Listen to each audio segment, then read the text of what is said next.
Welcome back, fourth grade. It is time for our reading lesson. I'm so excited because we're going to be starting one of my favorite books, The Breadwinner.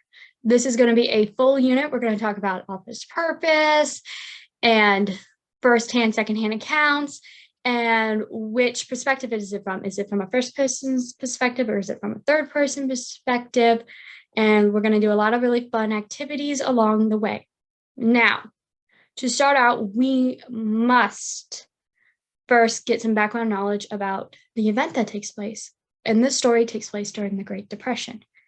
Now, you may know a little bit about the Great Depression. We're going to go through and look at some more extra information so that we are better prepared and have a better understanding so that we kind of know what's going on in the story so we're not so lost.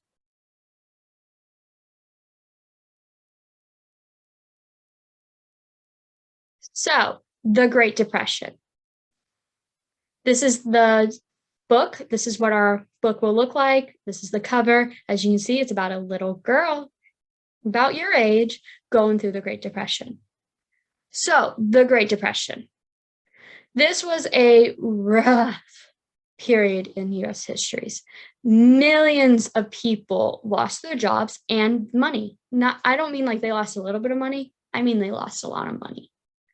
And many of the families in the U.S. couldn't meet their basic needs. And by basic means, I don't mean they couldn't go and buy a cake or something. I mean, they couldn't buy food, period, or clothing, really.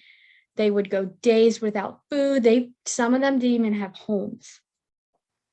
Though this was a horrible time, the U.S. did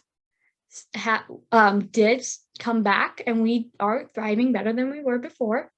But our government did have to step in and help our country recover. So the main cause of the Great Depression was the stock market crash of 1929. So a little bit of background information you need to know before we talk about the stock market crash was in the 1920s, Americans were not thinking about the future. And by that, I mean they weren't saving for the future. They were spending money like there's no tomorrow. They took YOLO to the next level. They were living like there was no tomorrow, that they only had one life, they're going to live it up.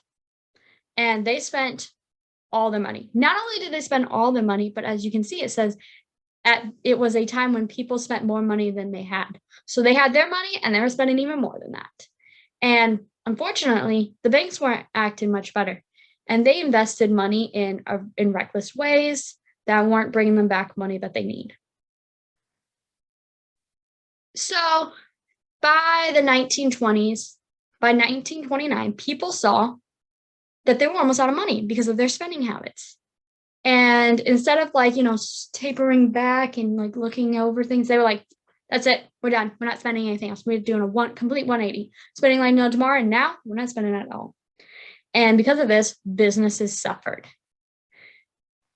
And because the businesses were suffering, people started panicking, and they pulled all their money out of the stock market. In the first week, 30 million shares were sold, which is a lot. And because of these shares being sold, the leftover stock became completely worthless, weren't worth any money, which is causing a giant crash because those who still had it lost all their money. So the effects of the crash.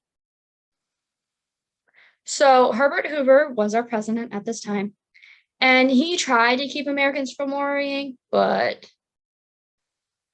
at this time there were no debit cards, there were no credit cards, so they kind of needed the money, and they were nervous that they would need cash. So they pulled all the money out of the bank, completely, everything. And this caused the banks to have to close. And Americans began to spend less money. Businesses didn't have enough to pay their workers. And by 1930, 4 million Americans were jobless.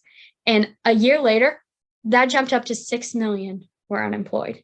Many had to give up their homes, and they lived on shacks on the street. You can see in this picture, this is them pulling out of the stock market, and this is the little homes that they would live in.